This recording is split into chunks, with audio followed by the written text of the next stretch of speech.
there is a moment most people never notice. It doesn't come with shouting. It doesn't arrive with slam doors or dramatic goodbyes.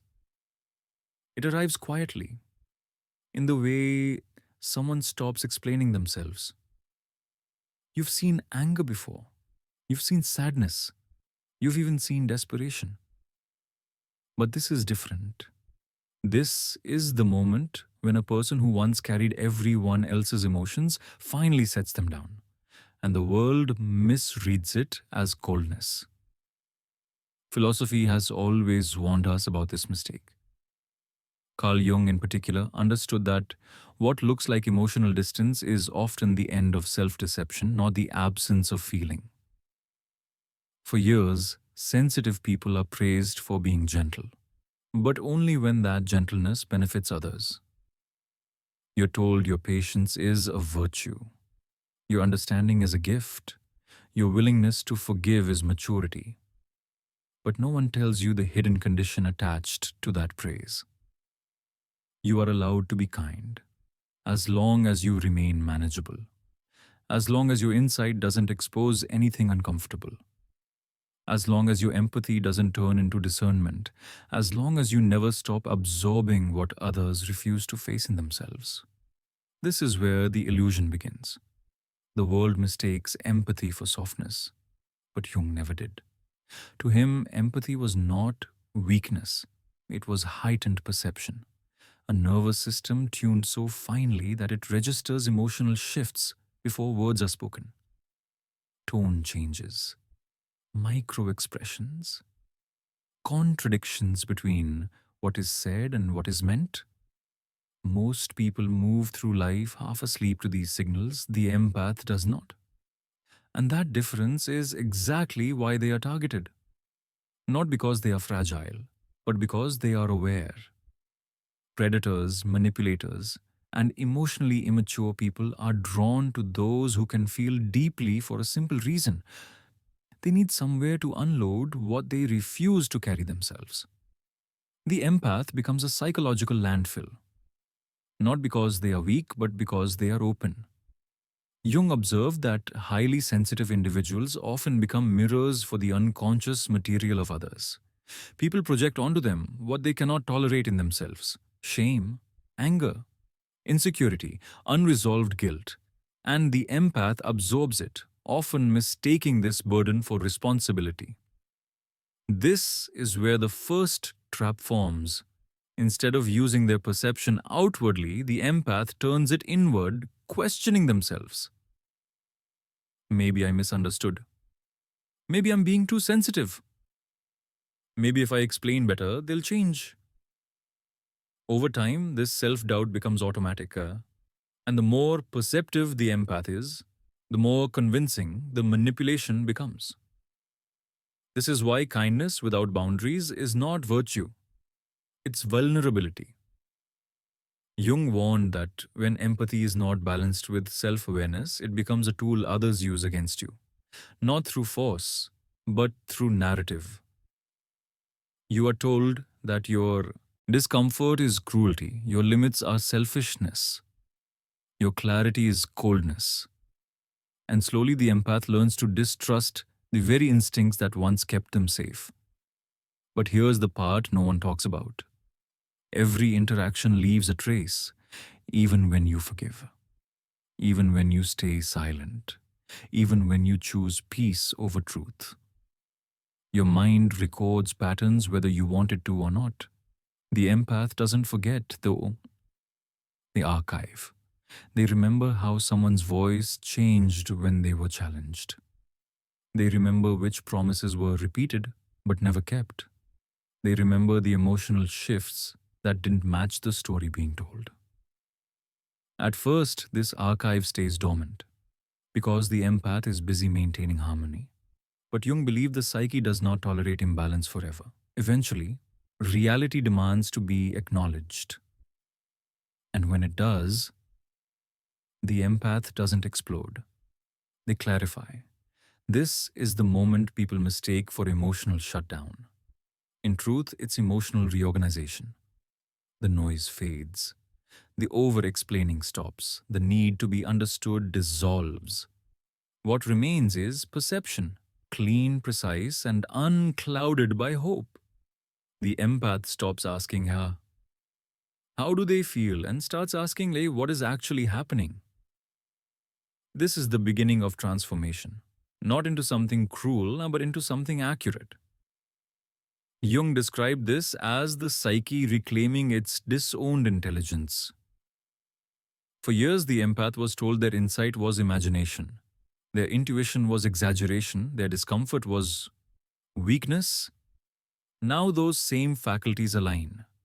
Feeling and thinking stop fighting each other. And this alignment changes everything. Because manipulators rely on confusion, they rely on emotional chaos, they rely on your willingness to doubt yourself. When clarity enters the room, their power collapses. This is why the shift unsettles people. They preferred you gentle. They preferred you uncertain. They preferred you endlessly understanding. They are not disturbed by your silence. They are disturbed by what it signals. You are no longer negotiating with reality. You are seeing it. And once that happens, the old roles break. The peacekeeper steps down, the emotional sponge dries out, the empath becomes selective, not colder, clear. This is not the end of compassion. It is the end of unconscious sacrifice. In the next session, we will explore the exact psychological trigger that causes this shift. The moment Jung believed permanently alters the empath's inner world. The point where empathy stops being reactive and becomes strategic. And why, once that moment arrives, nothing can go back to the way it was. There is a specific moment when everything shifts. It doesn't always arrive as chaos. Sometimes it arrives as confirmation, a detail that can no longer be explained away, a contradiction too clean to ignore, a realization that lands not as emotion, but as certainty. Carl Jung believed that the psyche can tolerate illusion only up to a point. After that, reality forces itself forward, whether the ego is ready or not. For empaths, this moment is rarely sudden.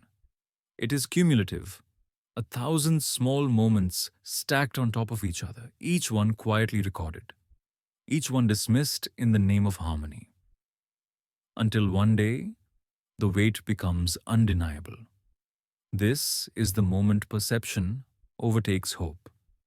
Not because the empath becomes pessimistic, but because the cost of denial finally outweighs the comfort of belief.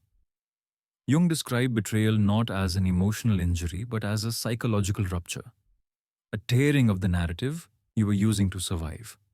It doesn't matter what form it takes: infidelity, financial deception, a double life, a pattern of lies exposed all at once. The external event is not what changes you. What changes you is the internal realization. I knew something was wrong, and I chose not to see it. That realization is devastating, but also liberating. Because the moment you stop lying to yourself, the fog lifts, and what emerges is not rage, it is clarity. This is where people misunderstand the empath's transformation. They expect tears, they expect confrontation, they expect emotional collapse. Instead, they encounter stillness. The emotional static that once flooded every interaction goes quiet. Thoughts slow down, details sharpen. You begin noticing things in real time that you once only noticed afterward. The timing of responses, the evasion disguised as explanation, the way certain questions are avoided entirely. This is not emotional detachment, this is emotional organization. Jung referred to this phase as the confrontation with the shadow. Not the shadow of cruelty, but the shadow of suppressed intelligence. The part of you that was told, don't be suspicious, don't read into things, don't assume the worst. That part steps forward now, not to attack, but to observe. And observation changes the game completely. Predators and manipulators are not threatened by emotion, they are prepared for it. They know how to provoke it, how to redirect it, how to exhaust it. What they are not prepared for is your silence, because silence removes the leverage. No emotional reaction to feed on, no over explaining to twist, no defensiveness to exploit, just presence. And presence, when paired with perception, becomes unnerving. Jung noted that once the psyche integrates previously denied awareness, it begins operating differently, less reactive, more strategic. The empath stops responding to what is said and starts responding to what is revealed. This is where the internal archive unlocks. All the moments you brushed aside come rushing back, not as guilt, but as pattern. You remember how often responsibility was shifted, how apologies were followed by repetition, how your discomfort was reframed as misunderstanding. The evidence doesn't feel emotional anymore, it feels structural. And once you see the structure, you can't unsee it. This is the moment people describe as going cold, but coldness implies absence.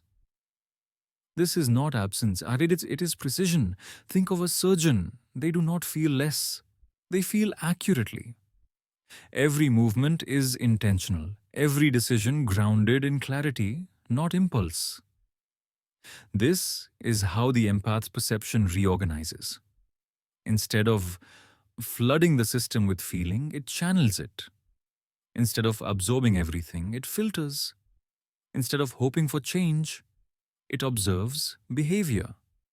And here's the crucial shift. You stop trying to be understood. That need quietly dissolves. Because understanding is no longer required for clarity. You don't need agreement to trust your perception. You don't need validation to recognize a pattern. You don't need explanation when behavior speaks clearly. This is devastating for manipulators. Their power relies on narrative control, on keeping you explaining, justifying, defending. When you stop participating in that process, the dynamic collapses. They sense it immediately. The tone changes. The tactics escalate. The guilt becomes sharper. But something inside you remains unmoved, not hardened, unanchored. Jung believed that once a person trusts their perception, external manipulation loses its grip because manipulation requires doubt. And doubt no longer lives here. You begin responding differently, not louder, not harsher, but shorter. I understand. That doesn't work for me. I'm not continuing this conversation. No dramatic exits, no emotional speeches, just boundaries expressed as facts. This is where the empath crosses a psychological threshold. They stop using empathy as reflex and start using it as choice. You still feel deeply, but you no longer give indiscriminately. You still understand others' pain, but you no longer carry responsibility for it. This is not emotional shutdown. This is emotional sovereignty. Jung believed this transformation was irreversible, not because the empath becomes different, but because they become aligned. Aligned with their perception, aligned with their limits, aligned with reality. Once alignment happens, regression feels impossible.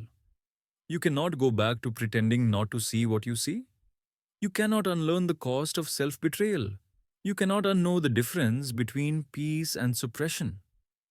This is the point where the empath becomes something new, not reactive, not naive, not exploitable, but deliberate. In the next session, we'll examine what happens after this shift stabilizes, how empathy becomes selective, strategic, and quietly powerful, and why, at this stage, manipulators don't attack, they withdraw. After clarity comes restraint. This is the phase most people misunderstand, and almost no one prepares you for. You don't become louder, you don't become harsher. You don't announce what you've realized, Instead, something far more unsettling happens. You stop offering yourself automatically. Carl Jung believed that true psychological power emerges not when a person gains strength, but when they stop leaking it. This is the stage where empathy changes form. Before, it flowed outward without discrimination. Now, it moves deliberately. You begin to notice where your energy goes, who leaves you clear after a conversation, and who leaves you drained, who respects your boundaries without punishment, and who resents them, who responds to honesty with growth, and who responds with control. And you stop pretending these differences don't matter. This is selective empathy, not apathy, not indifference, but discernment. Jung saw this as a crucial step in individuation, the process of becoming whole. Before, the empath, compassion, and intelligence lived in separate compartments. Compassion said, understand them. Intelligence whispered, something is wrong. Now they work together. You can feel someone's pain without excusing their behavior. You can understand their past without sacrificing your present. You can be kind without being compliant. This fusion is what makes the dynamic irreversible. Because predators rely on predictability, they expect you to explain, to soften, to compromise. But now, your responses are calm and final. You don't argue narratives, you don't defend reality, you don't chase resolution. You simply disengage where respect is absent. This is where manipulators lose access, and they feel it immediately. They test, lightly at first, a passive-aggressive comment, a subtle guilt trip, a reminder of who you used to be. But the response doesn't come.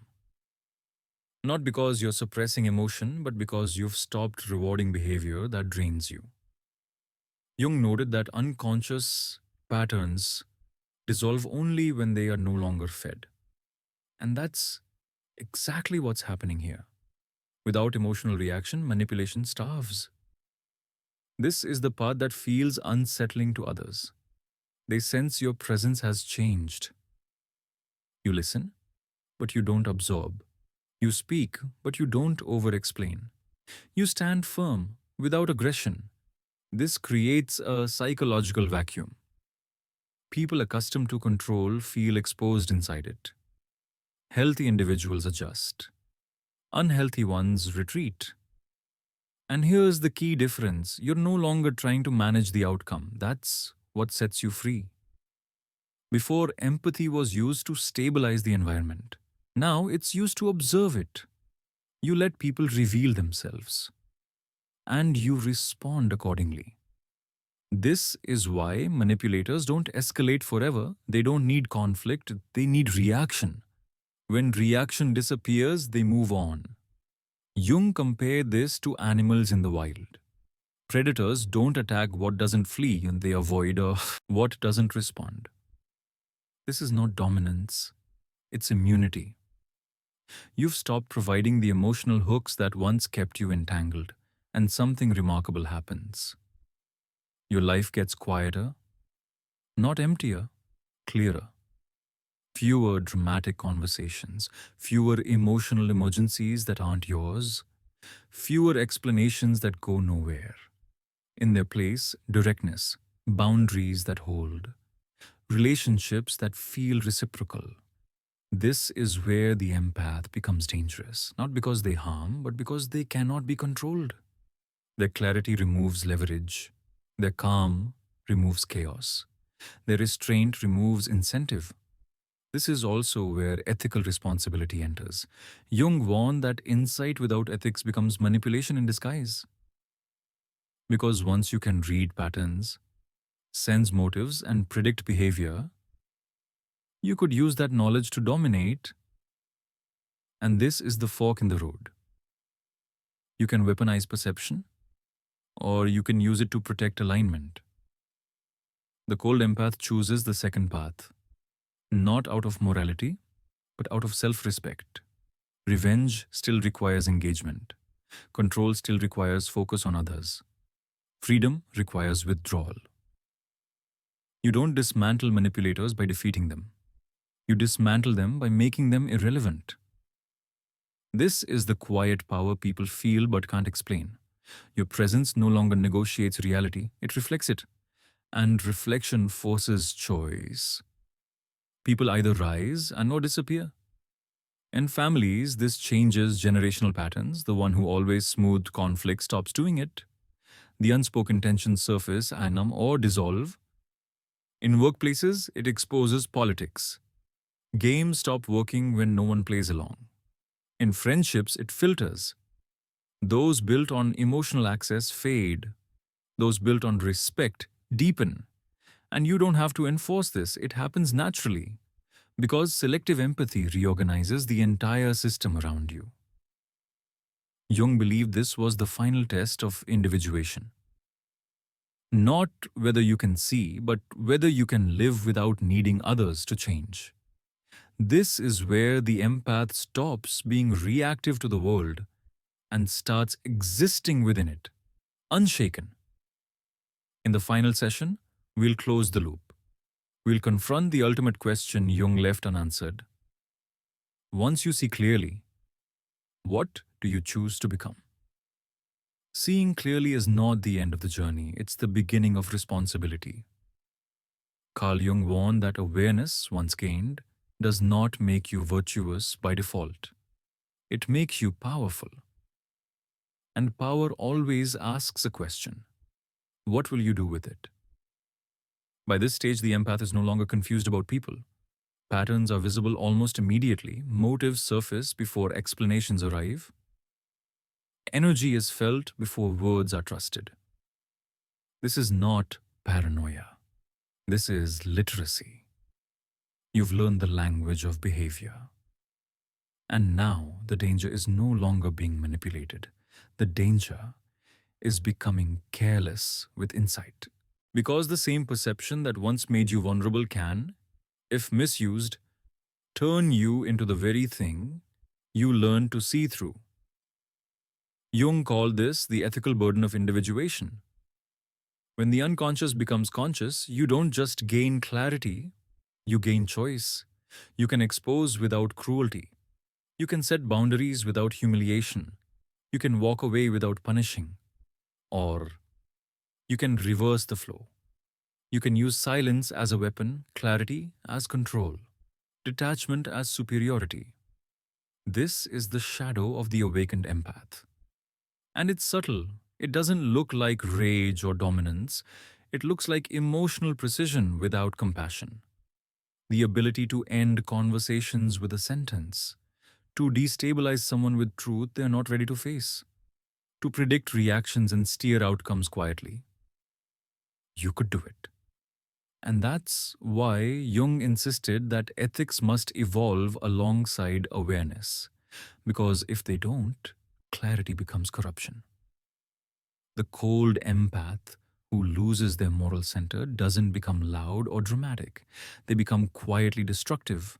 They stop feeling responsible for harm because they no longer feel emotionally entangled. But freedom is not the absence of feeling. It is the presence of choice. The integrated empath understands something crucial. You don't need to dismantle people to protect yourself. You don't need to win interactions to stay aligned.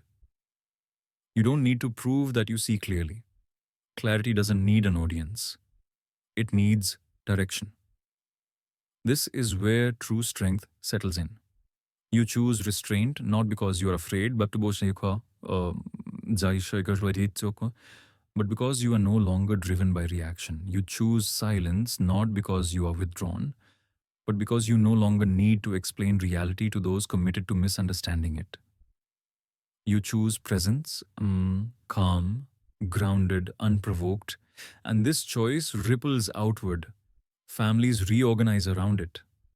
The one who once absorbed tension stops doing so. The unspoken rules break. Some relationships heal, some collapse. Not because you attacked them, but because you stopped holding them together with self-sacrifice. Workplaces feel it. Politics lose their leverage when clarity replaces compliance.